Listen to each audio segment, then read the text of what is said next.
The streets of the Bronx in the 1940s were far from glamorous, but to a young Al Pacino they were home.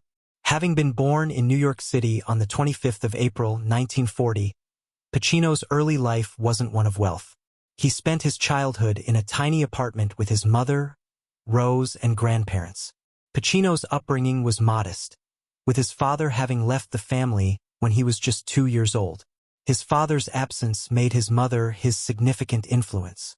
Despite being raised in a tough neighborhood, Pacino would describe his youth later in life as one that provided him with a strong sense of ambition, persistence, and a driving desire to do something with his life. Though his early life was not in acting, Pacino did have an interest in art and even wished to become a painter at some time. But his life was to take a dramatic turn when he discovered the world of theater. He was drawn to the magic of theater storytelling and realized that acting was the perfect medium for him to express himself and pursue his passion. The road to success was not smooth, however. Pacino was beset by self-doubt and lacked confidence compared to most actors. But his perseverance finally paid off. He was admitted into the prestigious actor studio in New York, where he was trained by renowned instructors like Lee Strasberg. His time there marked the beginning of his transformation from a struggling young man to a future star of the entertainment world. It wasn't until the early 1970s that Pacino's career truly kicked off when he was cast in the role of Francis Ford Coppola's The Godfather, 1972. Pacino had performed several stage productions before this, including his star-making performance in The Indian Wants the Bronx, but it was The Godfather that cemented his place in Hollywood. The role of Pacino as Michael Corleone, the reluctant mob boss son of Vito Corleone, was not cast without controversy. Pacino was not well known to the public yet, and there were questions about whether or not he had it in him to play such a powerful, complex character. But in the part of Michael, Pacino gave one of the most iconic performances in film history. His intensity, subtlety, and range in his delineation of Michael's transformation from a young war hero to a ruthless mafia don were unprecedented. The Godfather was a massive success, and Pacino was immediately anointed one of Hollywood's most promising actors.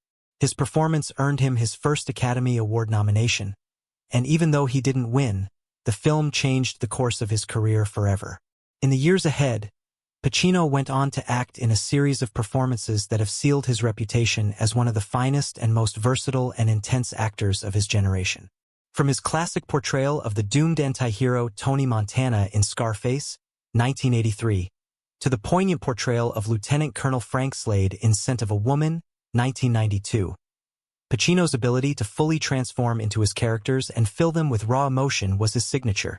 Scarface, in particular, was a cultural phenomenon, particularly in the Latino and hip-hop communities. The film received divided reviews initially, but its cult following grew over time. Pacino's portrayal of Tony Montana, the ruthless Cuban immigrant who rises to success in the world of organized crime, became legendary. Tony Montana became a symbol of defiance, ambition, and excess, and for many, he was the embodiment of the American dream gone wrong. Ruthless, unchecked, and ultimately tragic. The film's themes of greed, power, and moral decay continue to ignite debates on whether it was a cautionary tale or an anthem for the excesses it documented. Despite his success in his career, Pacino was not without controversy. In 2018, he portrayed Joe Paterno in HBO's Paterno, based on the infamous Penn State child abuse scandal. Based on a true story, the film focused on the downfall of Paterno, the legendary football coach whose reputation was shattered when it emerged that his assistant, Jerry Sandusky, had been molesting young boys. The film focused on a disastrous 2-week period in 2011 when Paterno's legacy unraveled. Pacino's Paterno showed the internal conflict of a man torn between his love for the sport and knowledge of the unfolding scandal. The film raised difficult questions. What did Paterno know and when? Could Paterno have done more to stop the abuse, or was he just part of an institution that failed to act? Critics praised Pacino for his understated acting, showing Paterno's internal conflict. The film, however, polarized some viewers. Some believed Paterno was unjustly singled out as a scapegoat, while others believed he was involved in the abuse. The film didn't judge, instead allowing viewers to make up their own minds. This ambiguity mirrored the actual controversy that followed Paterno's dismissal and death. For Pacino, it was another example of his willingness to portray complex and conflicted characters that explore deep human emotions and moral ambiguities. In 2013, Pacino portrayed another controversial figure in Phil Spector, where he acted as the infamous music producer who stood accused of murdering actress Lana Clarkson. As in Paterno, the film wasn't about the trial of the case but about Spector's own unraveling psyche and his desperate attempts to control the narrative under the glare of the public spotlight. Pacino's portrayal of the eccentric and paranoid Spector was riveting yet unsettling, a genius marred by a criminal act. Private life was no less tumultuous for Pacino as his professional one. Despite dating high-profile actresses Diane Keaton, Beverly D'Angelo, and Kathleen Quinlan, Pacino never married. A lifelong bachelor, Pacino later spoke about his decision not to marry in his 2024 memoir Sonny Boy. According to Pacino, his commitment issues, arising from the pain of his father's desertion, held him back from taking the plunge for marriage. His love affair with Diane Keaton, which began on the sets of The Godfather, was Hollywood's most famous romance.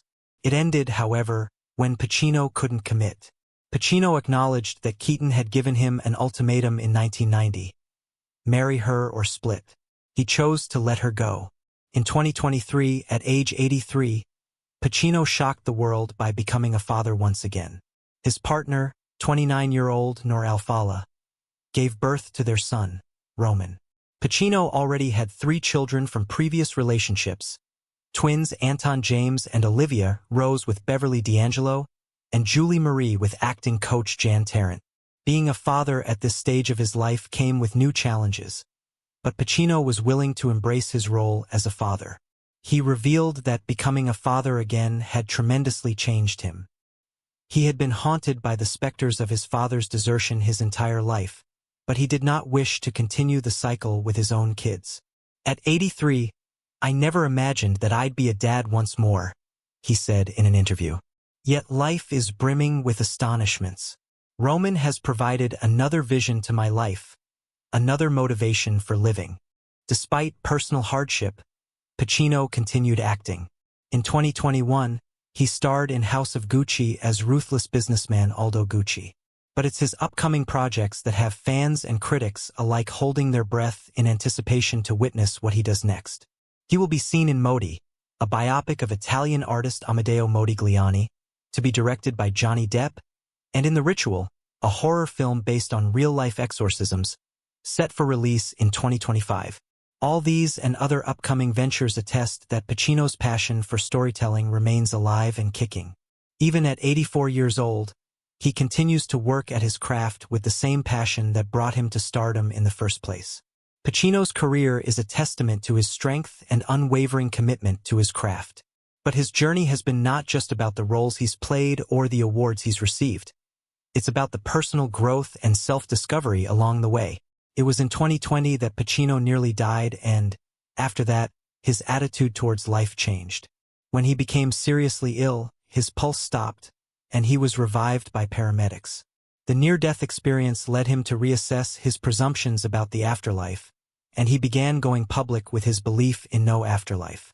In spite of the visage of mortality, Pacino remains invested in the here and now. His acting, his relationships, his legacy. His life, anything but mundane, is rich with experiences. "Acting saved my life," he often says, "and here I am, still going, still learning, still telling stories." As the camera pans out on Pacino against the backdrop of the city, one thing is sure: Al Pacino is not just an actor. He is a storyteller who has shaped and been shaped by the world he inhabits. Both on screen and off, his journey continues to inspire those who dare to dream big, face their fears, and tell their own stories.